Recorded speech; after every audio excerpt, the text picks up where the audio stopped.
Inilabas na ng kontrobersyal na direktor na si Daryl Yap ang teaser ng pelikulang The Rapists of Pepsi Paloma. Dito gagampanan ng dating child star na si Red Bustamante ang buhay ng yumaong 80s soft drink beauty.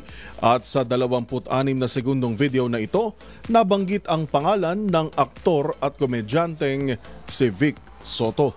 Narito ang report. Agad pinag-usapan online ang inilabas na teaser para sa pelikula na pinamagatang The Rapist of Pepsi Paloma ng kontrobersyal na direktor na si Daryl Yap. Dito kasi, diretsang binanggit ang pangalan ng veteran TV host na si Vic Soto. Pepsi, sumagot ka! Nirape ka ba ni Vic Soto? Ah!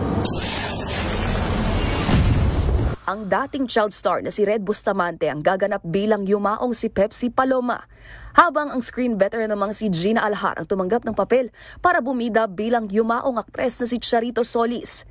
Kabilang din sa cast nito si Namon Confiado, Shermaine Buencamino at theater actor na si Andres Balano Jr. Sa isa namang hiwalay na post ni Daryl Yap, nakasaad ditong hindi anya tungkol sa TVJ o Tito, Vic at Joey ang pelikula.